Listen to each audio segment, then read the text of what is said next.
பத்ர் யுத்தம் நடக்க போகிறது. அடுத்த பக்கத்தில் பார்த்தீங்கன்னா 1000 பேர் வந்து நிற்கிறார்கள். இந்த பக்கத்தை பார்த்தோம்னா 300 பேர். எப்படி இருக்கும் யோசிச்சு பாருங்க எதிரிகளுக்கு. இந்த பத்ர் போர் என்பது பல விவகாரங்களுக்கு முன்மாதிரி. சஹாபாக்களுக்கு சொல்கிறார்கள், நபித்தோழர்களே நன்றாக ஒன்றை புரிந்து கொள்ளுங்கள், மக்கா தன்னுடைய ஈர கொலைகளையே கொட்டி இருக்கிறது அப்படிங்கிறாங்க.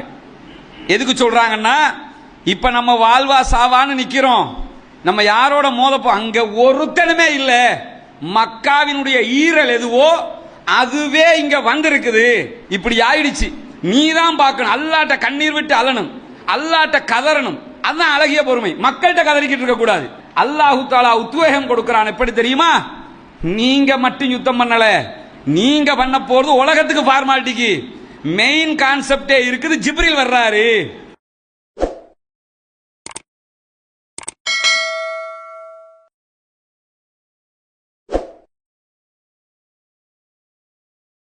அஸ்ஸலாமு அலைக்கும் வரஹ்மத்துல்லாஹி வபரகாத்துஹு.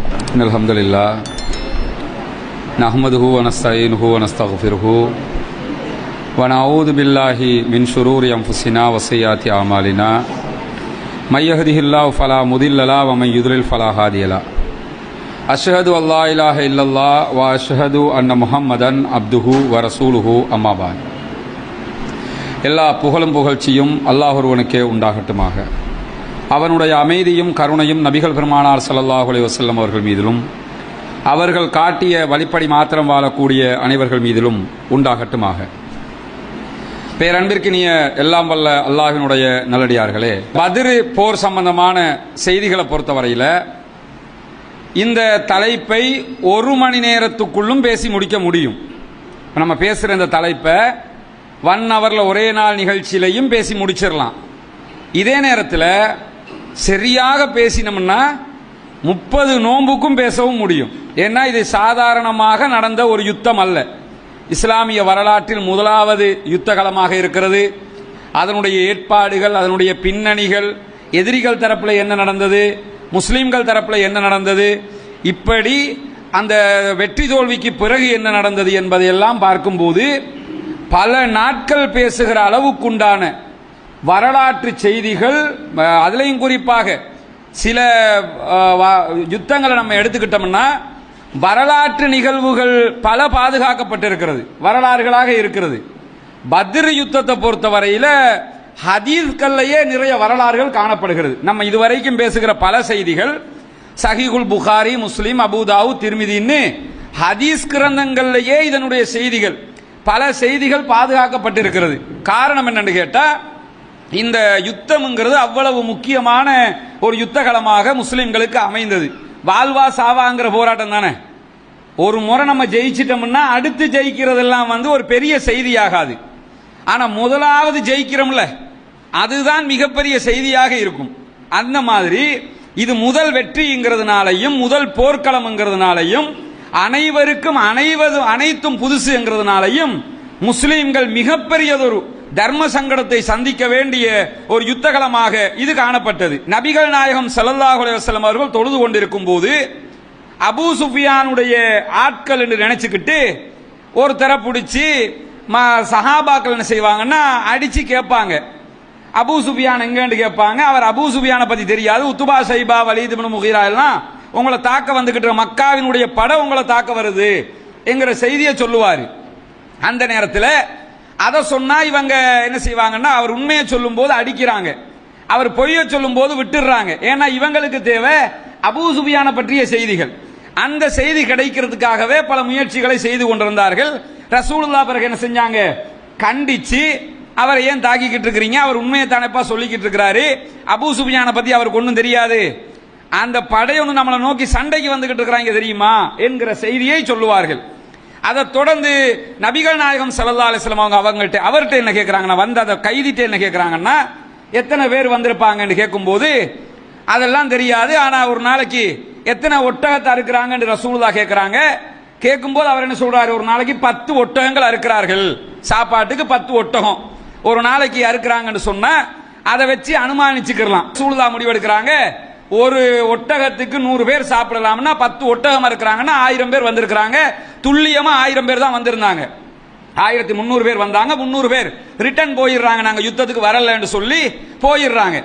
இந்த நேரத்தில் நபிகள் நாயகம் ஸல்லல்லாஹு அலைஹி வஸல்லம் அவர்கிட்ட இன்னொரு கேள்வியையும் கேட்கிறாங்க. என்ன கேள்வியை கேட்கிறாங்கன்னா, வந்திருக்கிறதுல யார் யார் முக்கியமான ஆட்கள் யார் வந்திருக்கிறாங்க அதையும் கேட்கணும்ல. இது விளையாட்டுத்தனமா கிறுக்குத்தனமா மாதிரி யுத்தத்துக்கு வந்துட்டாங்களா, இல்ல பெரும் பெரும் தலைவர்கள் எல்லாம் யுத்தத்துக்கு வந்திருக்கிறாங்களா என்கிறத அனுமானிக்கிறது கேட்கும்போது அந்த ஆள் ஒரு பட்டியலை சொல்லுகிறார். என்ன பட்டியலை சொல்றாரு? யாரெல்லாம் வந்திருக்காங்கன்னு சொல்லும்போது உத்பத் இப்னு ரபியா வந்திருக்கிறார். உத்பத் இப்னு ரபியான்னா மக்காவுல பெரிய தலைக்கட்டவர், பெரிய ஒரு ஆளாக மதிக்கப்பட்டவர். அதே மாதிரி ஷைபத் இப்னு ரபியா, ஷைபா இப்னு ரபியா வந்திருக்கிறார். அதே மாதிரி அபுல் பக்தரி இப்னு ஹிஷாம் வந்திருக்கிறார், ஹக்கீம் இப்னு ஹிஷாம் வந்திருக்கிறார், நௌஃபல் இப்னு குவைலித் வந்திருக்கிறார், ஹாரிஸ் இப்னு ஆமிர் வந்திருக்கிறார், நவ்ர் இப்னு ஹாரிஸ் வந்திருக்கிறார், ஜம்ஆ இப்னு அஸ்வத் வந்திருக்கிறார், அபூ ஜஹல் இப்னு ஹிஷாம் வந்திருக்கிறார், உமையத் இப்னு கலப் வந்திருக்கிறார்னு அவருக்கு யாரெல்லாம் வந்ததாக 1000 பேர் வந்திருக்கிறாங்க.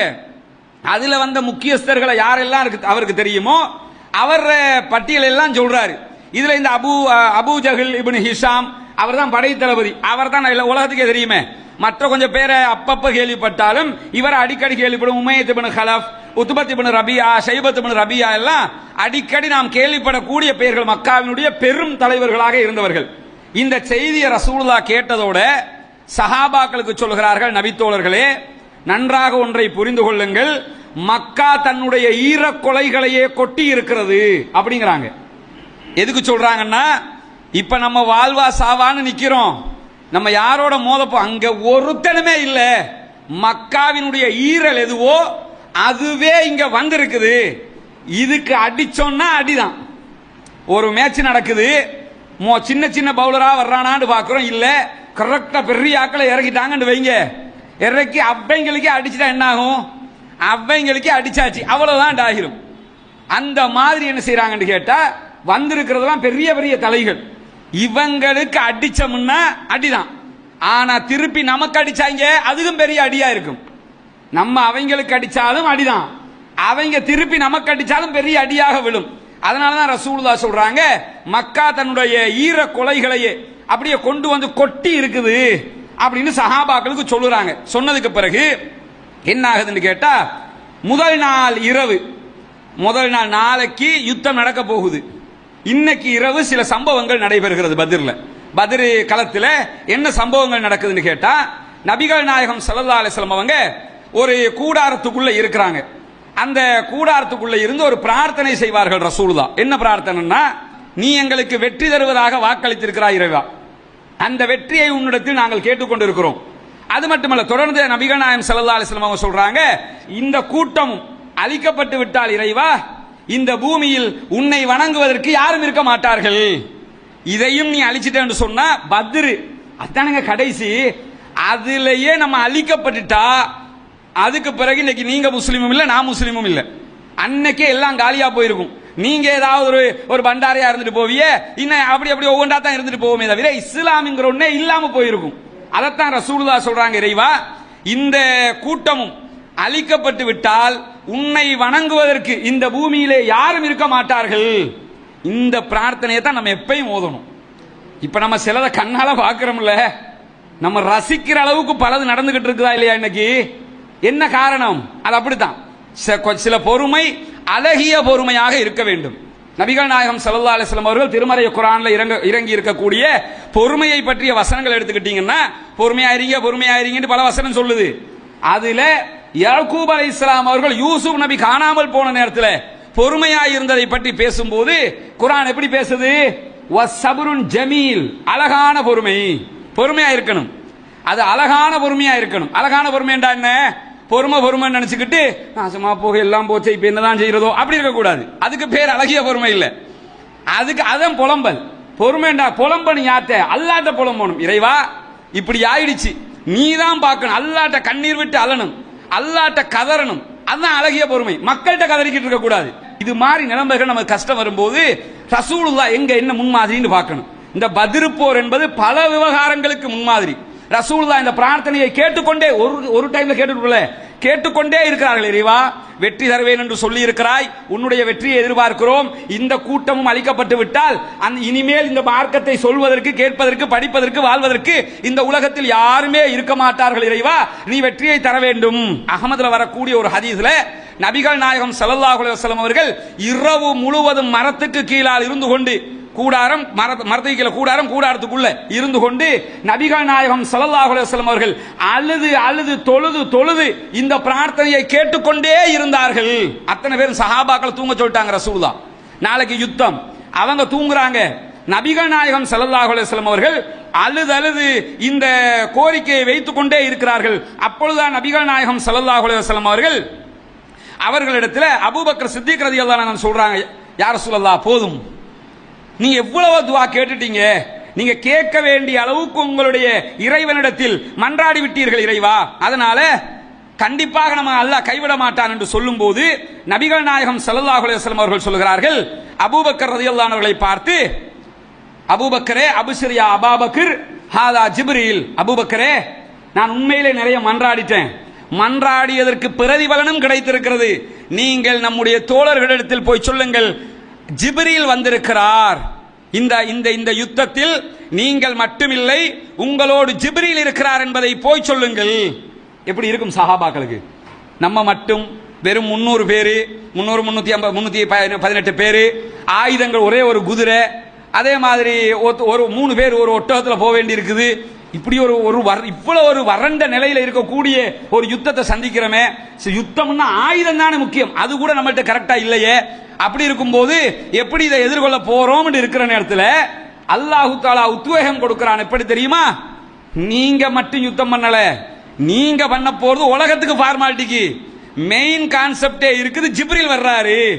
ஜிப்ரீல் அலைஹிஸ்ஸலாம் அவர்களும் மலக்குமாருடைய படையும் நேரடியாக களத்தில் இறங்கி உதவுகிற அளவுக்கு அல்லாஹு தஆலா உதவி செய்தான். அதுதான் நம்மிடத்தில் இருக்க வேண்டிய ஈமானிய உறுதி. இதுல கிடைக்கிற படிப்பினை என்ன தெரியுமா? இந்த ஏகத்துவத்தை ஏற்றுக்கொண்டால், கொள்கையை ஏற்றுக்கொண்டால், இந்த கொள்கையில எவ்வளவு ஆழமாக உறுதியாக இருக்கிறோமோ அவ்வளவு ஆழமாக சோதிக்கவும் படுவோம். அதே அளவு ஆழமாக நமக்கு அல்லாஹ்வினுடைய உதவியும் கிடைக்கும், சோதனையும் வரும், அதே மாதிரி உதவியும் கிடைத்துக் கொண்டே இருக்கும். அதனால இது மாதிரி கஷ்டங்கள் வரும்போது, துன்பங்கள் வரும்போது ரசூலுல்லாஹ் பத்ர் போரிலே ஓதிய இந்த பிரார்த்தனையை நாம் நினைத்துக் கொள்ள வேண்டும். அதே மாதிரி அல்லாஹ் தஆலா இந்த யுத்தத்தில் சஹாபாக்களுக்கு நிறைய ஒரு புத்துணர்ச்சியை கொடுக்கிறான், ஒரு நல்ல உற்சாகம் ஒன்று கிடைக்குது. எப்படி எல்லாம் கிடைக்குது? அன்னைக்கு நைட்டு நடக்கிற சம்பவங்கள் இதெல்லாம். அதாவது ஒரு மழை பெய்யுதுங்க. அந்த மழை எப்படின்னு கேட்டா, சஹாபாக்களுக்கு ஒரு மெல்லிய தூறல், ரசூலுல்லாஹ் இருக்கிற பக்கத்துல பெரிய மழை அப்படி பெய்யும்ல, திடீர்னு பாத்தீங்கன்னா இங்க கட்டும் மழையா இருக்கும். மாளிகாவத்த ரோடுக்கு, மெயின் ரோடுக்கு அந்த பக்கம் பாத்தீங்கன்னா ஒரு சொட்டு மழை பெய்ஞ்சிருக்காது. அப்படி முழு உலகத்துக்கும் ஒரே டைம்ல மழை பெய்யுற மாதிரி இல்ல, அப்படி பெய்யும். அது இறுதி யாஜூஜ் மௌஜூஜ் வந்து கொல்லப்பட்டதற்கு பிறகு அவங்களை கல்வி வீசுறதுக்காக ஒரு மழை வரும். முழு உலகம் பூராவும் அந்த மழை பெய்யும். அது தனியான சம்பவம். அது இல்லாம அப்படி பெய்யறது இல்ல, அங்கங்கதான் பெய்யும். இந்த மழை எப்படி பெய்யுதுன்னு கேட்டா, சஹாபாக்களும் நபிகள் நாயகமும் இருக்கிற பகுதியில் மழை பொழிகிறது. அது எப்படின்னா ஒரு சின்ன தூறல், லைட்டா ஒரு தூறல் வருகிறது. அது எதுக்கு அந்த மழை எப்படி உதவுதுன்னு கேட்டா, பாலைவன மணல்கள் மணலா தானே இருக்கும். அந்த மணல் வந்து அங்கிட்டு இங்கிட்டு நகர்ந்துகிட்டே இருக்கிற மாதிரி இருக்கும், கால் வச்சு நடக்க முடியாத கஷ்டங்களாக இருக்கும். ஒரு அளவுக்குண்டான ஒரு மழை பெஞ்சா அந்த மண்ணெல்லாம் இறுகி நின்றுக்கிறோம், நல்லா நடக்க முடியும். அந்த மாதிரி உதவும் விதமாக சஹாபாக்களுக்கு அந்த மழை அமைகிறது. காவிர்களுக்கு எப்படி அமையுதுன்னு கேட்டா, கடுமையான அட்டை மழையாக பெய்யுது. பெய்து ஹோண்டு அடிக்குது, திருப்பி நிக்குது, திரும்ப ஹோண்டு அடிச்சுக்கிட்டு திரும்ப நிக்குது. எப்படி இருக்கும்? 1000 பேரோட அவ்வளவு கூட்டமாக அந்த ஒரு இடத்துல நிற்கும் போது இவ்வளவு மழை பெஞ்சா அவங்களுக்கு தாக்கு பிடிக்க முடியாது. அந்த மாதிரி ஒரு கஷ்டம் அவர்களுக்கு கிடைக்கிறது. சஹாபாக்களுக்கு அந்த கஷ்டம் இதுல இல்ல. சின்ன தூறல் மழை ஒண்ணு, அதோட சேர்த்து அல்லாஹ் என்ன செய்யறான்னு கேட்டா ஒரு சின்ன தூக்கத்தை கொடுக்கறான். நல்ல அழகான நிம்மதியான தூக்கம் சஹாபாக்களுக்கு. அல்லாஹ் தஆலாவே திருமறை குர்ஆன்ல என்ன செய்யறான்னு கேட்டா, இந்த செய்தியை சொல்லி தர்றோம் உங்களுக்கு. சிறிய ஒரு தூக்கத்தை அல்லாஹ் தஆலா ஏற்படுத்தினானே, அதை நினைச்சு பாருங்க. பத்ர் யுத்தத்தில் சின்ன தூக்கம், கடும் டயர்டா இருக்கிறோம், என்ன செய்யற ஏது செய்யறன்னு தெரியல. அந்த நேரத்தில் கொஞ்சம் இருங்க, ஒரு ஹாஃப் அன் அவர் குட்டி தூக்கம் போட்டு வரேன்னு தூக்கிட்டு வந்தா அந்த அப்படி வந்து புத்துணர்ச்சி ஒண்ணு. அது மாதிரியான ஒரு தூக்கத்தை அல்லாஹ் தஆலா இந்த யுத்தத்திலே சஹாபாக்களுக்கு கொடுக்கிறான். கொடுத்ததுக்கு பிறகு இதெல்லாம் அன்றைய இரவிலே நடக்கிறது. நடந்து கொண்டிருக்கும் போது ரசூலுல்லாஹி ஸல்லல்லாஹு அலைஹி வஸல்லம் என்ன செய்றாங்கன்னா சஹாபாக்களை அழைத்துக் கொண்டு நேரடி பத்ர் களத்திற்கு செல்கிறார்கள். இதெல்லாம் பத்ர் தான். நேரடி பத்ர் களத்திற்கு செல்கிறார்கள்.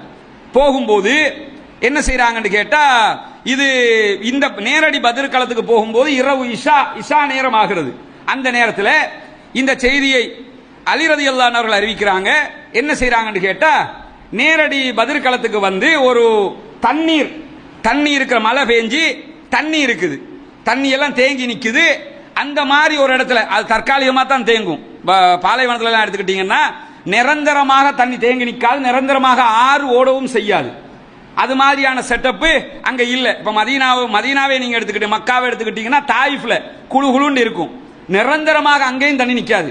அதே மாதிரி மதீனாவிலையும் அந்த ஆற்றுப்படுக்கைகள் இருக்கிறது, நிரந்தரமாக இல்லை, தற்காலிகமாக இருக்கும். அப்படி மழை பெஞ்சா நிறையும், மழை இல்லைன்னா அவ்வளவுதான்.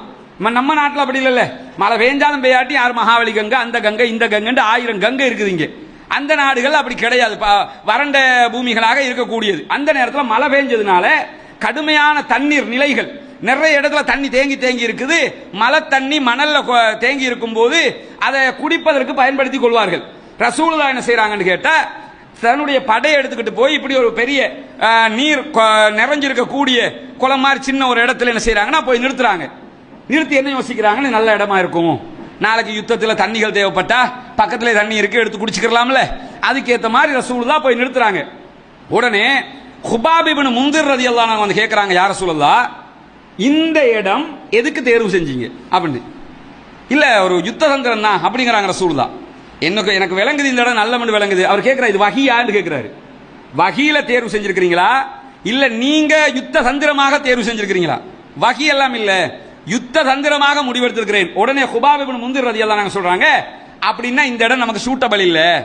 அவர் ஒரு ராணுவத்தில் ரொம்ப தேர்ச்சி பெற்றவர். உடனே ரசூலுல்லாஹ் அதை கேட்டுக்கிறாங்க, அப்படியா அப்ப என்னப்பா செய்யணும் அப்படின்னு கேட்கும்போது, நம்ம இங்க இருந்து வாங்க வேற ஒரு இடத்துக்கு போகும்போது கூட்டிக்கிட்டு போறாரு. அது எந்த இடம்னு கேட்டா, இதுக்கு முன்னாடி நிறைய நீர்நிலைகள் இருக்கு, நிறைய தண்ணீர் தேங்கின இடங்கள் எல்லாம் இருக்குது. இதுக்கு அதை தாண்டித்தான், அதாவது பத்ர்ல எதிரிகள் இருக்கிறார்கள். இந்த பக்கம் மதீனா இருக்குங்க, மதீனா இந்த பக்கம் 2 மலைகள் இருக்கும், மலைக்கு இடையால தான் மதீனாவுக்கு போகிற வழி இருக்கும், கணவாய் இருக்கும். இந்த பக்கமும் மலைகள் இருக்கும். இந்த 2 தரப்பு மலைகளுக்கும் நடுவால தான் மக்காவுக்கு போகிற வழி இருக்கும். இந்த பக்கம் மலை, இந்த பக்கம் மலைன்னு வச்சுக்கிறீங்க. இந்த 2க்கும் இடையில தான் மக்காவுக்கு போகிற வழி இருக்கும். இந்த 2 மலைக்கும் இடையில மதீனாவுக்கு போகிற வழி இருக்கும்.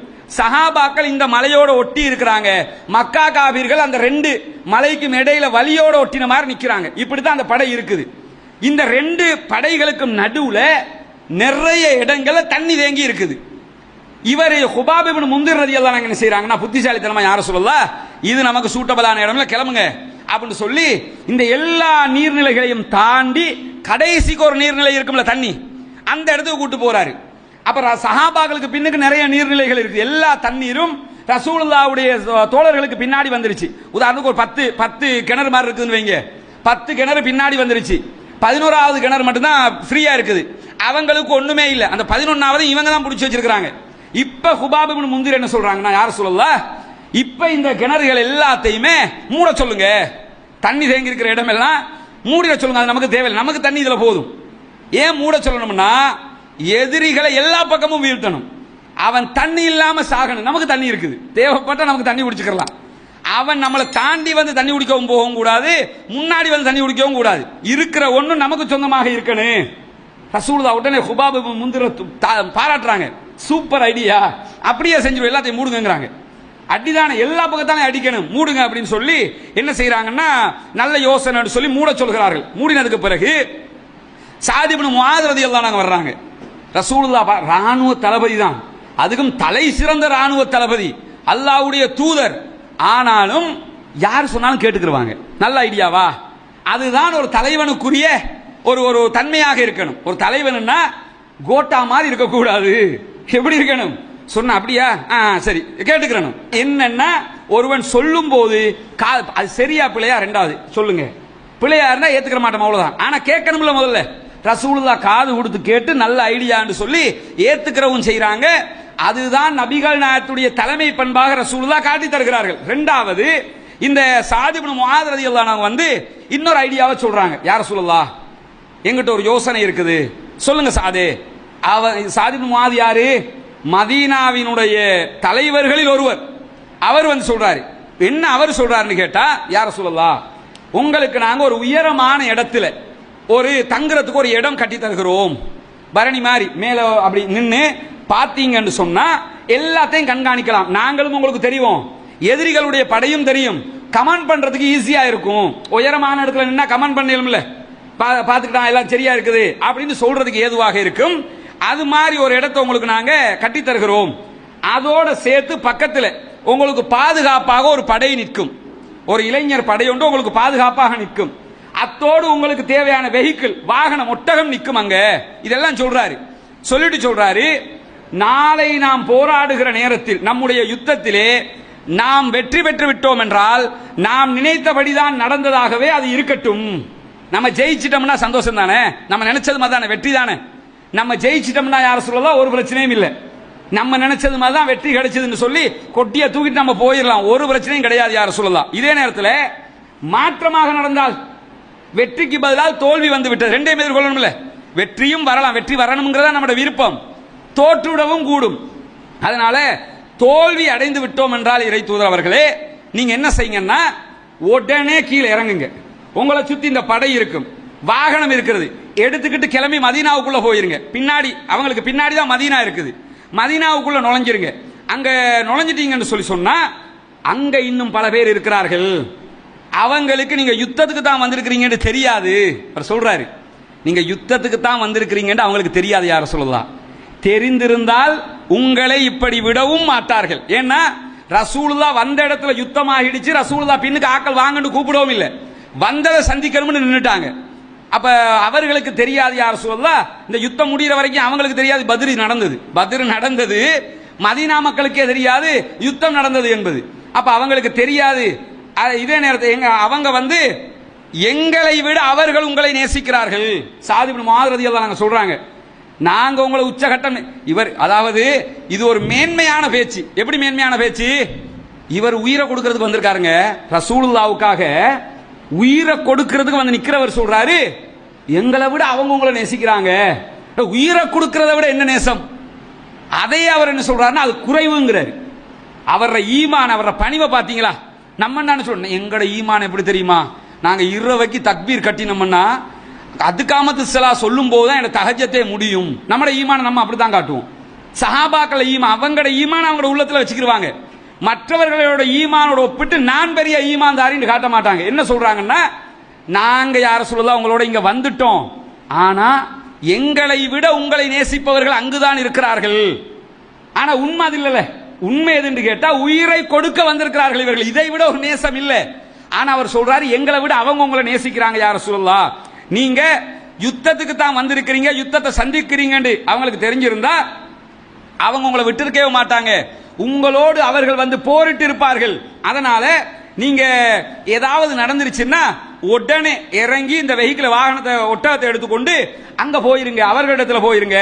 அவர்கள் உண்மையுடன் உங்களுக்காக நடந்து உங்களுக்காக போர் புரிந்து உங்களை பாதுகாப்பார்கள் அப்படின்னு சொல்லி சாத் இப்னு முஆத் ரலியல்லாஹு அன்ஹு நபிகள் நாயகம் ஸல்லல்லாஹு அலைஹி வஸல்லம் அவர்களுக்கு சொல்லுகிறார்கள். உடனே நபிகள் நாயகம் ஸல்லல்லாஹு அலைஹி வஸல்லம் அவங்க சாத் இப்னு முஆத் ரலியல்லாஹு அன்ஹு அவர்களை பாராட்டி இறைவனிடத்தில் அவருக்காக துஆ கேட்கிறார்கள். அவர் சொன்ன ஐடியாவும் ஒரு அருமையான ஐடியாங்கிறதுனால என்ன பார்க்கறாங்கன்னா, நம்ம மௌத்தானா பிரச்சனை இல்லை, நபிக்கு எதுவும் நடந்துடக்கூடாது. நபியை இறைவன் பாதுகாப்பானுங்கிறது ஒண்ணு. நபி அவங்க சொல்றாங்க, உங்கள் மூலமாகத்தான் எங்களுக்கு இந்த நேர்வழி கிடைத்தது, மதீனாக்காரங்களுக்கு மக்காவிலிருந்து ரசூலுல்லாஹ் மூலமா தான் நேர்வழி கிடைக்குது, எங்களுக்கு எதுவும் நடக்கலாம், உங்களுக்கு எதுவும் நடந்துடக்கூடாதுன்னா உங்க மூலமா இன்னும் பல பேருக்கு இந்த செய்தி போக வேண்டியிருக்குது யார சொல்லலாம், அதனால நீங்க மதீனாவுக்கு போயிருங்க என்று சொன்னதோட ரசூலுல்லாஹி ஸல்லல்லாஹு அலைஹி வஸல்லம் அவர்கள் அதை ஏற்றுக்கொண்டு உயரமான ஒரு பரணி, உயரமான ஒரு இடம் கட்டப்படுகிறது. அதுல நபிகள் நாயகம் ஸல்லல்லாஹு அலைஹி வஸல்லம் அவர்கள் இருப்பதற்கான ஏற்பாடுகள், அதை சுற்றி பாதுகாப்புக்கு சில படை வீரர்கள் நிறுத்தப்படுகிறார்கள். அதற்கு தலைவராகவும் சாத் இப்னு முஆத் ரலியல்லாஹு அன்ஹு அவர்களே நிற்கிறார்கள். என்னன்னா அந்த பாதுகாப்பு, மற்றவங்களும் பாதுகாப்பாங்க தான், ஆனா இவர் என்ன யோசிக்கிறார், நானே பாதுகாக்கிறேன் ரசூலுல்லாஹ்வை. அதுதான் சஹாபாக்களுடைய அந்த ஒரு உணர்வு பாருங்க, நானே நிக்கிறேன்னு நிக்கிறாங்க. நின்றதுக்கு பிறகு அடுத்த நாள் இதெல்லாம் பார்த்தீங்கன்னா அவங்க கிச்சன், அவங்களுடைய கிச்சனில் தான் நம்ம நிற்கிறோம். இது யானை வரக்கூடிய ஒரு பகுதி. அது மட்டும் இல்லாமல் பெண்கள் இந்த வீடுகளில் இரவு நேரத்திலையும் பகல் நேரத்திலையும் இந்த கதவுகள் எல்லாம் எடுக்கிறதுக்கு முடியலை. அந்த அளவுக்கு இருக்கக்கூடிய ஒரு தெரிச்ச நிலையில், அழிஞ்ச நிலையில் இருக்குது.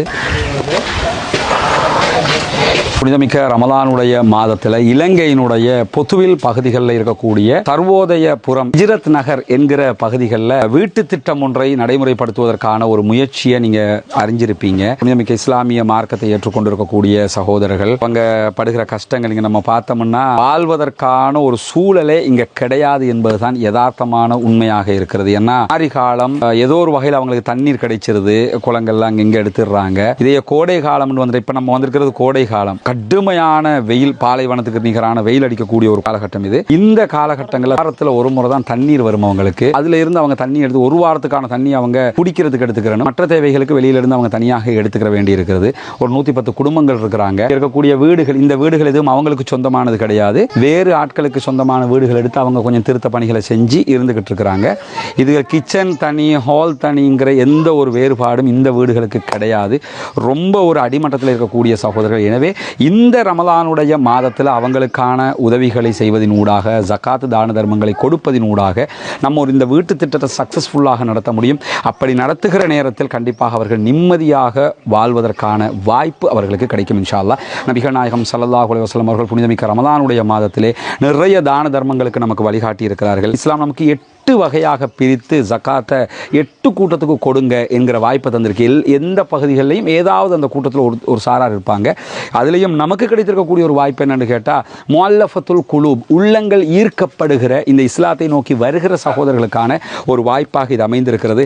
இந்த பகுதிகளுக்கு வந்து நேரடியாக இந்த ப்ராஜெக்டுக்கு உதவணும் என்று யாராவது நினைச்சிங்கன்னு சொன்னால் அவங்களையும் அழைத்து கொண்டு வருவதற்கு நம்ம தயாராக இருக்கிறோம். வந்து நீங்கள் பார்க்க முடியும் என்ன நிலைமையில் இந்த ஏரியா இருக்குதுன்னு சொல்லி உதவி செய்யக்கூடிய சகோதரர் முன்னால் தெரிகிற நம்முடைய தொலைபேசி மற்றும் வாட்ஸ்அப் இலக்கத்துக்கு தொடர்பு கொள்ள முடியும். அதே போன்று நம்முடைய அக்கவுண்ட் நம்பரும் உங்களுக்கு முன்னால் காட்சிப்படுத்தப்படுகிறது. ஜகாத் நிதிகளை இன்றே அந்த மக்களுக்காக ஒதுக்குவதற்கான ஒரு முயற்சியை மேற்கொள்ளுங்கள். கணவர் என்னமா பண்றாரு? கூலி வேலை செய்யறாங்களா? நீங்க வீட்டில் இருக்கிறீங்க? பிள்ளைகள் எத்தனை? 2 பேர். அப்ப என்ன வாழ்வாதாரத்துக்கு வேற என்ன பண்ணுவீங்க? தண்ணி மிஷின்ல கொண்டு வந்து தாரேன். ஒரு கிழமைக்கு ஒரு தரம் வரும். சரி, அதுதான் யூஸ் பண்ணணும். எவ்வளோ தருவாங்க? ஒரு குடும்பத்துக்கு 3 பூலி 4 பூலி. நாங்கள் குளிக்கிறதுக்கெல்லாம் காட்டு பகுதியில் ஒரு கிணறு இருக்கு, அந்த கிணத்துக்கு போகிறோம் குளிக்கிறது. அது இங்கேருந்து எவ்வளோ தூரம் இருக்கும்? எவ்வளோ தூரம் இருக்குன்னு தலைவர்? 1 கிலோமீட்டர் இருக்கும். அங்கே போய் தண்ணி எடுத்துகிட்டு வரணும். குளிச்சுட்டு வருவாங்க. இனி தண்ணிகள் தட்டுப்பாடங்களுக்கு குடிப்பானைக்கு அவங்க சார தண்ணி காணும். அம்மா உங்கள் வீட்டை கொஞ்சம் பார்க்கலாமா? நான் வரவா உள்ள? ஓ, இதெல்லாம் எங்களோட வசதிக்கு ஏற்ற மாதிரி கூலி தொழில் செஞ்சு இந்த கை மரங்களை வாங்கி போட்டிருக்கிறோம் நாங்கள். ஓ, நீங்கள் எப்போ அவங்க வீட்டை கேட்குறாங்களோ அப்போ கொடுத்துட்டு போயிடணும். ஓ, அது வாங்க.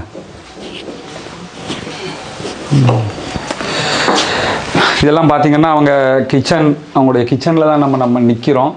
இது யானை வரக்கூடிய ஒரு பகுதி. அது மட்டும் இல்லாமல் பெண்கள் இந்த வீடுகளில் இரவு நேரத்திலையும் பகல் நேரத்திலையும் இந்த கதவுகள் எல்லாம் எடுக்கிறதுக்கு முடியலை. அந்த அளவுக்கு இருக்கக்கூடிய ஒரு தெரிச்ச நிலையில், அழிஞ்ச நிலையில் இருக்குது. இதுதான் அவங்க சமையல் கட்டு. இதெல்லாம் அந்த காலகட்டத்தில் ஒரு 20 வருஷத்துக்கு முன்னாடி எங்கள் ஊர்களெல்லாம் இப்படி இருந்தது. ஆனால் இப்போ அப்படி கிடையாது. இந்த சமையல் கட்டில் தான் அவங்க அந்த வேலைகளை பார்க்குறாங்க.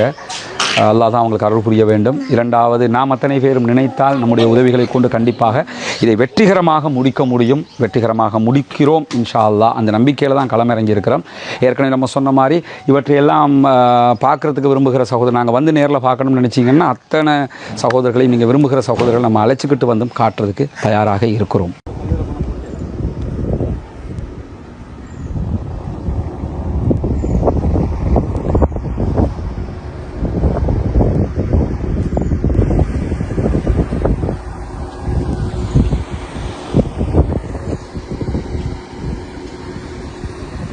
புனிதமிக்க ரமலானுடைய மாதத்தில் தற்போது நம்ம இஸ்லாத்தை ஏற்றுக்கொண்ட சகோதரர்களுக்கான 14 வீடுகள் கட்டுகிற பணியில் 5 வீடுகளை கட்டியிருக்கிறோம்ங்கிறது உங்களுக்கு தெரியும். கட்டி அவங்கள்ட்ட ஒப்படைச்சிட்டோம்.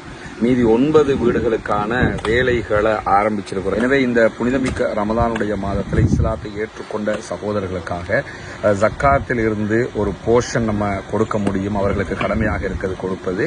எனவே அந்த உதவியை தாராளமாக செய்து வழங்குங்கள். இன்னும் சொல்ல போனால் அந்த சகோதரர்களுக்கு நீங்கள் ஜக்காத்தில் இஸ்லாத்தை ஏற்றுக்கொண்டவர்களுக்குரிய பங்காகவும் அவர்களுக்கு உதவ முடியும், மிஸ்கீன்களுக்குரிய பங்காகவும் உதவ முடியும், ஃபக்கீர்களுக்குரிய பங்காகவும் அவர்களுக்கு உதவ முடியும். இந்த 3 கேட்டகரிக்குள்ளேயும் வரக்கூடிய மக்களாகத்தான் அவங்க இருக்கிறாங்க. எனவே உங்களால் முடிந்த உதவிகளை, தான தர்மங்களை இதற்காக வாரி வழங்குமாறு அன்பாக கேட்டுக்கொள்கிறேன். நம்ம ஆரம்பிச்சிருக்கக்கூடிய இந்த பணி நம்ம தான் முடிக்கணுங்கிற வகையில் உங்களால் எவ்வளவு முடியுமோ அவ்வளவு உதவிகளை இதற்காக வாரி வழங்குங்கள். யுத்த களம், பத்ர் யுத்தம் நடக்க போகிறது. அடுத்த பக்கத்தில் பார்த்தீங்கன்னா 1000 பேர் வந்து நிற்கிறார்கள். இந்த பக்கத்தை பார்த்தோம்னா 300 பேர். எப்படி இருக்கும் யோசிச்சு பாருங்க. எதிரிகளுக்கு நமக்கு நம்ம தரப்புல இருந்து ஈமானாக பார்ப்போம், அவன் ஈமானாக பார்ப்பானா, கிண்டலா பார்ப்பான். 300 பேர் நிக்க முடியுமாடா உங்களுக்கு, நாங்க எங்களை படைய பாரு, அப்படித்தானே பார்ப்போம். பெரும்பான்மை வாதத்தை வச்சுதான் எல்லாரும் பார்ப்பாங்க. நன்றாக ஒன்றை புரிந்து கொள்ளுங்கள், சத்தியத்துக்கு முன்னால் பெரும்பான்மை வாதம் தோற்று போய்விடும். உண்மை பெரும்பான்மை என்று பார்த்தீங்கன்னா உண்மைதான் ஜெயிக்கும், பெரும்பான்மை தோத்துரும். உண்மைக்குத்தான் வெளியீடே தவிர பெரும்பான்மை வாதத்துக்கு வெளியீடு இல்லை. ஒரு 10 பேர் நிக்கிறாங்க, பொய் சொல்றாங்க, ஒருத்தன் உண்மை சொல்றான்னா அந்த ஒருத்தன் சொல்லுகிற உண்மைதான் என்றைக்கும் ஜெயிக்குமே தவிர 10 பேர் சொல்லுகிற பொய் ஜெயிக்காது. இதுதான் பத்ர்ல நமக்கு கிடைக்கிற மிகப்பெரிய படிப்பினையே. அவ்வளவு பேர் 1000 பேர் வந்து நிக்கிறாங்க, அவ்வளவு ஆயுதங்களோட வந்து நிக்கிறாங்க. நேருக்கு நேர் யுத்தம் ஆரம்பிக்க போகுது. இந்த பகுதியிலிருந்து சஹாபாக்கள் ஒரு சிறிய குழுவாக 300 பேர் நிக்கிறாங்க. அதுலயும் என்ன ஆகுதுன்னு கேட்டா, ரசூலுல்லாஹி ஸல்லல்லாஹு அலைஹி வஸல்லம் எப்படி எல்லாம் அந்த யுத்தத்தை சரிப்படுத்துறாங்கன்னு பாருங்க. சஹாபாக்களுடைய படை இப்படி நிக்குது. ரசூலுல்லாஹ் ஒரு அம்பை எடுத்துக்கிட்டு சஹாபாக்களுடைய படையை நேராக நிக்க சொல்லி இப்படி அந்த வரிசையை சரி செஞ்சு கொண்டு வர்றாங்க. ஒரு அம்பு குச்சி எடுத்து இப்படி ஒவ்வொருத்தரா குத்தி குத்தி குத்தி குத்தி இப்படி நிற்காங்க, அப்படி நில்லுங்க, இப்படி நில்லுங்க சரிப்படுத்தி கொண்டு வருகிறார்கள். அப்படி வரும்போது என்ன ஆகுதுன்னு கேட்டா, அதுல சவாத் இப்னு கஸியா என்கிற ஒரு நபித்தோழர் இருக்கிறார். அவருடைய வயிற்றிலே ரசூலுல்லாஹ் குத்தி, சவாத் கொஞ்சம் பின்னுக்கு போங்க அப்படிங்கிறாங்க. உடனே அவர் சொல்றார், யார் ரசூலுல்லாஹ், எனக்கு வருத்தம் வர்ற அளவுக்கு குத்திட்டீங்களே அப்படிங்கிறாரு. வருத்தம் வர்ற அளவுக்கு நான் ஒரு தொட்டுத்தானே போனேன், இப்படி சும்மா செய்யறாங்க. அவர் சொல்ல வருத்தம் வர்ற அளவுக்கு குத்திட்டீங்க, எனக்கு இதை தாங்க இல்லாம இருக்குது அப்படின்னு சொல்லி நான் உங்களை பழி வாங்கிய தீர்வேங்கிறாரு. எப்ப வந்து என்ன பேசிக்கிட்டு இருக்கிறீங்கன்னு தான் நம்ம யோசிப்போம். ரசூலுல்லாஹ் சொல்றாங்க, அப்படியா மன்னிச்சுக்கிறீங்க, அப்படின்னா பழி வாங்கிக்கிறீங்க. பழி வாங்குறேன்னா நீங்க உங்க வயிற்ற காட்டுங்க, நான் உங்க வயிற்றுக்கு குத்தணுங்கிறாரு. அப்ப ரசூலுல்லாஹ் குத்திக்க அப்படிங்கிறாங்க. இல்ல உங்க வயிற்ற வெறும் வயிற்ற எனக்கு காட்டணுங்கிறாங்க. இது ஓவர் பழி வாங்கல். அவர் பழி வாங்கணும் எப்படி, ட்ரெஸ்ஸுக்கு மேலதான். அவர் வெறும் வயிற்றுல பழி வாங்குறது கேட்கிறார். ரசூலுல்லாஹ் இந்தாப்பா வயிற்றுல குத்திக்க அப்படிங்கிறாங்க. உடனே இவர் பாஞ்சி நபிகள் நாயகம் ஸல்லல்லாஹு அலைஹி வஸல்லம் உடைய வயிற்றிலே முத்தம் இடுகிறார். ரசூலுல்லாஹ் கேட்கிறாங்க, சவாத் என்ன பண்றீங்க அப்படின்னு கேட்கும்போது சவாத் ரலியல்லாஹு அன்ஹு அவர்கள் சொல்கிறார்கள், யா ரசூலல்லாஹ், இந்த யுத்தத்தில் என்ன நடக்கும் என்பது எனக்கு தெரியாது. நான் இருக்கலாம், மரணிக்கலாம், பிழைக்கவும் கூடும், சாகவும் கூடும். ஆனால் கடைசியாக நான் தொடுகிற உடல் உங்களுடைய உடலாக இருக்க வேண்டும் என்று நான் நினைத்தேன், உங்களுக்கு முத்தம் தர நினைத்தேன், அதற்காகத்தான் இப்படி செய்தேன். அவ்வளவு பெரிய ஒரு பரபரப்பான சூழல்ல சஹாபாக்கள் என்ன எவ்வளவு ஒரு இரக்கம், எவ்வளவு ஒரு பாசம் ரசூலுல்லாஹ் மேல எப்படி எல்லாம் நடந்து கொள்றாங்கன்னு பாருங்க. நான் உங்களுக்கு முத்தம் தந்து விட்டு போக வேண்டும் என்று நினைத்தேன். உஹது யுத்தத்தில் இதே மாதிரி ஒரு சம்பவம் நடக்கும். உஹது யுத்தத்தில் இதே மாதிரி ஹந்தலா ரலியல்லாஹு அன்ஹு அவர்கள் பேரிச்சம்பழத்தை சாப்பிட்டு கொண்டிருப்பாரு. நம்ம கடலை சாப்பிடுற மாதிரி, பேரிச்சம்பழம்னா பேரிச்சம்பழத்தை தின்னு இருந்தாங்கன்னா கடலை சாப்பிடுவோம்ல, இப்படி வச்சுக்கிட்டு அது மாதிரி அவர் யுத்தம் நடந்துகிட்டு இருக்குது, அவர் மட்டும் போகத்தான் வேணும். அப்படி சாப்பிட்டுக்கிட்டு ரசூலுல்லாஹ்க்கு பக்கத்தில் நிற்கிறாரு. நம்ம பரிபாசல அதை நீங்க யோசிச்சு பார்க்கணும், அப்பதான் ரியாலிட்டியா வழங்கும். அப்படி சாப்பிட்டுக்கிட்டு இருக்கிறாரு. ரசூலுல்லாஹ் சொல்றாங்க, இந்த யுத்தத்தில் உஹது மலைக்கு பின்னால் இருந்து சொர்க்கத்தினுடைய வாடையை நான் நுகர்ந்து கொண்டிருக்கிறேன் அப்படிங்கிறாங்க. அப்படின்னா என்ன அர்த்தம்னா, இதுல கொல்லப்படுபவர்களுக்கு சொர்க்கம் என்கிற செய்தியை தான் சொல்லாமல் சொல்கிறார்கள் ரசூலுல்லாஹ். உடனே ஹந்தலா ரலியல்லாஹு அன்ஹு அவர்கள் கேட்கிறார்கள், யா ரசூலுல்லாஹ், இப்படி சாப்பிட்டுக்கிட்டு கேட்கிறாரு, இதுல நான் செத்தா சொர்க்கம் கிடைக்குமான்னு கேட்கிறாரு. அப்படி நம்ம அதை பெரிய சீரியஸாக யோசிக்கிற ஒரு விஷயம் அல்ல, நார்மலா தான் கேட்கிறாரு. சாப்பிட்டுக்கிட்டே நான் செத்தா சொர்க்கம் கிடைக்குமான்னு. ஆமா கண்டிப்பாக கிடைக்கும்ங்கிறாங்க. சாப்பிட்ட பேரிச்சம்பழத்தை தூக்கி போடுறாரு, வாள் எடுக்கிறாரு, போறாரு, யுத்தத்திற்கு போகிறார். அந்த யுத்தத்திலே கொல்லப்படுகிறார். ஹந்தலா ரலியல்லாஹு அன்ஹு அவர்கள் முதல் நாள் தான் திருமணம் முடித்திருப்பார்கள். பத்ர் உஹது யுத்தத்தில் ஹந்தலாவுடைய பகுதி ஒரு சிறப்பான பகுதி, அதை பேசுவோம் இன்ஷா அல்லாஹ். இதே மாதிரி சம்பவம் தான் அங்கேயும் நடக்கும். இது யுத்த காலத்தில் நடக்கக்கூடிய சில சுவாரஸ்யமான பகுதிகள். இதே நேரத்தில் அத்தை படையெல்லாம் ரசூலுல்லாஹ் சரி செஞ்சிட்டாங்க. சரி செஞ்சதுக்கு பிறகு எதிரிகளுடைய படையும் நிற்கிறது. ரெண்டு பக்கமும் முகத்தை பார்த்துக்கிட்டு நிற்கிறாங்க. இப்படி 1 to 1 நேருக்கு நேர் சண்டை ஆரம்பிக்க போகிறது. முதல் சண்டை என்னன்னா இப்படித்தான் ஆரம்பிக்கும், நேருக்கு நேர் அடிச்சு கொள்ளணும். அதுக்கு பிறகுதான் சண்டை ஆரம்பிக்கும். அடிக்கிற நேரத்தில் காவிர்கள் பக்கத்துல இருந்து 3 பேர் வந்து நிக்கிறாங்க யுத்தத்துக்கு. 3 பேர் நாங்க தான் 1 to 1 வரப்போகிறோம் அப்படின்னு சொல்லி வந்து நிக்கிறாங்க. யாரு வர்றா? உத்பத் இப்னு ரபியாவும் அவருடைய பிள்ளைகள் 2 பேரும் வர்றாங்க. ஒரே குடும்பத்தில் 3 பேர் வர்றாங்க. திமிருட உச்சகட்டம் இவங்களுக்கு. சாகரத்துக்கு முழு குடும்பமும் ஒரே நேரத்தில் முழுக்கு போட்டு வந்தது இவங்க தான். எப்படி? நான் என்ற 2 பிள்ளைகள் சொல்லிட்டு வர்றான், நாங்க போய் பார்த்துக்கிறோம் முகமது அப்படின்னு சொல்லிட்டு உத்பத் இப்னு ரபியாவும் அவருடைய 2 பிள்ளைகளும் பெரும் வீரர்கள். அவங்க வந்து முன்னுக்கு நிக்கிறாங்கன்னா திமிரு ஒன்று இருந்தது. ஆனா மக்காவுடைய வீரர்கள் என்று எடுத்துக்கிட்டீங்கன்னா பெரிய வீரர்கள் போட்டு சாத்திக்கிட்டு போய்கிட்டே இருப்பாங்க. வீரம்னா எப்படி? நமக்கு அந்த அந்த வாளெல்லாம் தொட்டு நீங்க மக்காவுக்கு போனீங்கன்னா, உம்ரா கட்சிக்கு போவீங்கல்ல, போனா மக்கா மியூசியம் இருக்குது. மக்கா மியூசியம், மதீனாவுல மதீனா மியூசியம் இருக்குது. இந்த 2 மியூசியம் இதை தாண்டி உங்களுக்கு போக முடியும். பத்ரு அங்கெல்லாம் மியூசியங்கள் தனித்தனியா இருக்குது. இந்த மக்கா மியூசியத்துக்கு போய் பார்த்தீங்கன்னா அங்க இருக்கு இந்த காலித் இப்னு வலீதுடைய ரலியல்லாஹு அன்ஹு அவர்களுடைய வாள் பாதுகாக்கப்பட்டிருக்கிறது, வச்சிருக்கிறாங்க. அந்த வாளை எல்லாம் பார்த்தோம்னு வைங்க, நம்ம ஒரு 3 பேர் சேர்ந்து தூக்கணும். அதை நம்ம எல்லாம் அரபுகளுக்கு இப்ப இருக்கிற அரபுகள் அந்த அளவுக்கு எடுப்பாங்களான்னு தெரியல. இப்ப அவங்களும் அந்த வாளுகளை வச்சு அந்த விளையாடு இப்ப வந்து சீரியஸ் யுத்தம் இல்ல. அவனு நீங்க கலிகம், நம்ம நாட்டு பொம்பளைகள் கலிகம்பு விளையாடுற மாதிரி வாழை வச்சுக்கிட்டு இப்படி பிடிப்பாங்க. இப்ப அந்த பெரிய அந்த ஃபைட் எல்லாம் கிடையாதுல்ல. இப்ப வேற வேற ஆயுதங்கள். உலகத்திலேயே 5வது ராணுவ பலம் கொண்ட நாடாக சவுதி அரேபியா இருக்கிறது. அவ்வளவு பெரிய ராணுவம், அது வேற. ஆனா அந்த காலத்துல வந்து இந்த வாள் தான். அதுலயும் அந்த வாளை எடுத்துக்கிட்டோம்னா அதை நம்ம இப்படி பிடிச்சி வேணும்னா தூக்கிட்டு போகலாம். நம்ம யுத்தத்துக்கு எல்லாம் போக முடியாது. யுத்தத்துல இதைத்தான் செஞ்சாங்கன்னு காட்டுறதுக்கு போகலாம் வேணும்னா. அந்த யுத்தம் அங்க நிக்கிற வரைக்கும் இங்க இருந்தே கழுத்தை வெட்டி விட்டுருவாங்க. அப்படி ஒரு கத்திய வாளா இருக்கும். அது நம்ம பார்க்கிற நம்ம தேகத்தையை மட்டும் தான் இங்க பார்த்துருக்கிறோம். நமக்கு தெரிஞ்ச கத்தி அது தேகத்தையும் அந்த ஈஸ்டர் நேரத்தில் கொஞ்சம் கத்தியை பிடிச்சாங்களா அந்த கத்தி தான் நமக்கு தெரியும். இது கத்திரிக்காய் வெட்டுற கத்தி, பாக்காய் வெட்டுற கத்தி, இதுகள் தான் நம்மள்கிட்ட இருக்கு. மிஞ்சி போனா அந்த ஸ்லேவ் ஐலண்ட் பள்ளியில் எடுத்தாங்க கொஞ்சம் கத்தி, அதை தெரியும். நமக்கு தெரிஞ்ச வாள் இவ்வளவுதான். அந்த வாளெல்லாம் பக்கத்துல வைக்க முடியாது. அப்படிப்பட்ட வாள் அது. உருவி எடுத்தா அடுத்த தலை இருக்காது. அப்படி 2 பக்கமும் கூறாக இருக்கும். அந்த வாளை நீங்க பார்க்கலாம், 2 பக்கமும் கூறா இருக்கும், ஒரு பக்கம் இல்ல. இப்படி வெட்டி இப்படி எடுத்து அடுத்த பக்கம் வெட்டிட்டு போகும். அந்த மாதிரியான சில வாள்கள் இருக்கும். காலித் இப்னு வலீத் ரலியல்லாஹு அன்ஹு வாள் எடுத்துக்கிட்டீங்கன்னா முனை பகுதி வந்து அப்படி அப்படி வளைந்ததாக இருக்கும். உள்ள போட்டாருன்னா வெளியே 350 கிராம் குடலோட தான் வெளியே வந்து நிற்கும். அப்படி ஒரு அந்த வளர்ச்சி. அதுக்கேற்ற மாதிரி அவர் அவ்வளவு பெரிய தளபதி. தளபதியுடைய வாள் எப்படி இருக்கும்? மற்ற தலைவர்கள் அது இருக்குது. அதை நீங்க பார்க்கலாம். அந்த மியூசியத்தில் போய் அதை பார்க்க முடியும். இவர் என்ன செய்யறாருன்னா, இந்த உத்பத் இப்னு ரபியாவும் அவருடைய 3 பேரும் பிள்ளைகள் 2 பேரும் முன்னாடி வந்து நிற்கிறாங்க. நாங்கள் தான் இன்றைக்கு உங்களோடு முதல் நேருக்கு நேர் மோத போகிறவர்கள்.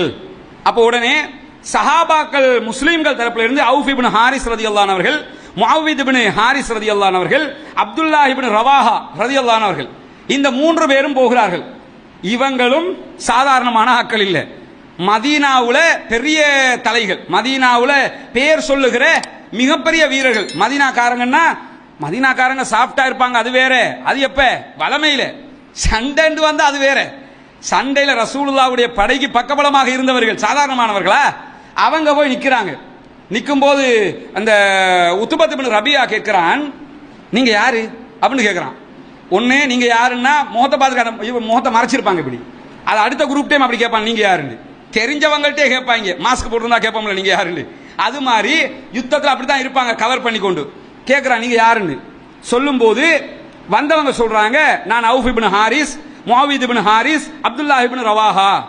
இந்த பேரை கேட்டதே இல்லையே, நாங்க மதீனாக்காரங்க. அப்ப உடனே அவர் சொல்ற, அந்த யுத்தத்தில் ஒரு தர்மம் இருக்குது. அவர் சொல்றாரு, நீங்க எங்களுக்கு ஈக்குவலான ஆட்கள் தான், அதை நாங்க மறுக்கல. நீங்க யாருன்னு சொல்லல, அவர் நீங்களே எங்களுக்கு தகுதி இல்லைன்னு சொல்லல. நீங்கள் யுத்தம் செய்வதற்கு தகுதியான தலைவர்கள், அதை நாங்க மறுக்கல. ஆனா உங்களுக்கும் எங்களுக்கும் சண்டையே கிடையாது. நாங்க உங்களோட சண்டை பிடிக்க வரவும் இல்லை. நாங்க வந்தது என் சித்தப்பா மகனோட, பெரியப்பா மகனோட, மாமா மகனோட, மருமகனோட, மச்சானோட, சித்தப்பனோட, எங்க உறவுகளோட சண்டை பிடிக்கிறதுக்கு வந்திருக்கிறோம். உங்களுக்கும் எங்களுக்கும் சண்டையே இல்ல ராஜா, நீங்க ஒதுங்குங்க அப்படிங்கிறான். சொன்னதோட சொல்லிட்டு சொல்றான், முகம்மதே உங்களுடைய படையிலிருந்து எங்கள் இனத்தை சேர்ந்தவர்கள் இருந்தால் அனுப்புங்கள். எப்படி பேச்சு? எங்க இனத்தில் இருந்த அரபுகள் குறைஷிகள் இருந்தா அனுப்புங்க அப்படிங்கிறான். ரசூலுல்லாஹ் ஒரு நிமிஷம் கூட வெயிட் பண்ணல. உடனே என்ன செய்யறாங்கன்னா, சஹாபாக்களை பார்த்து நபிகள் நாயகம் ஸல்லல்லாஹு அலைஹி வஸல்லம் சொல்றாங்க, ஹம்சா எலும்புங்கறாங்க. முதல் அடி ஹம்சா எழுமுங்க. இந்த ஹம்சா யார் தெரியுமா? இவர் இந்த ஹம்சா ரதியல்லாஹு உமர் ரதியல்லாஹு வீரத்தை பார்த்திருப்போம், ஒருத்தர் வரலாறு பார்த்திருப்போம். ஹம்சா ரதியல்லாஹு பொறுத்த வரையில போதையிலேயே 2 ஒட்டகத்தை வெட்டுவார் அவர். நபிகள் நாயகம் ஸல்லல்லாஹு அலைஹி வஸல்லம் அவங்க அலி ரதியல்லாஹு அவங்களுக்கு அலி ரதியல்லாஹு திருமணம் முடிச்சாங்க ஃபாத்திமாவை. முடிச்சதுக்கு பிறகு வலிமா கொடுக்கல. வலிமா கொடுக்கிறதுக்கு அவருக்கு வாய்ப்பு இருக்கல. இதுஹிர் என்ற ஒரு புல்லு வகை இருந்துச்சு அங்க, ரொம்ப பெருமதியான புல்லு. அந்த புல்ல விற்பனைக்கு கொண்டு போய் போடுவாங்க ஆடு மாடு ஒட்டகத்துக்கு. அவர் புல்லு வியாபாரம் பண்ணிக்கிட்டு இருந்தார். இந்த புல்ல வித்து அதுல கிடைக்கிற வருமானத்துல இருந்து நம்ம வலிமாவை கொடுப்போம் அப்படின்னு அவர் என்ன செஞ்சிருந்தாருன்னா ஏற்பாடு பண்ணியிருந்தார். நம்ம காலத்துல மாறில.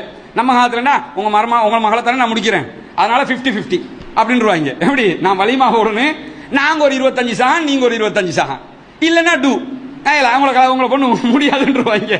அது மாதிரி இல்லாம என்ன செய்யறாங்கன்னு கேட்டா, நான் வலிமா கொடுக்கணும், வாய்ப்பு இல்லை, இதுக்கு புல்ல வித்து வலிமா கொடுப்போம்னு புல்ல கொண்டு போய் வியாபாரத்துக்கு போட்டு சந்தையில 2 ஒட்டகம் வேற இருக்குது அவருக்கு. அந்த ஒட்டகமும் பெரிய அது வயசான ஒட்டகம் வேற வச்சுக்கிட்டு அதான் அவர்கிட்ட இருக்குது, வச்சுக்கிட்டு நிக்கிறாரு.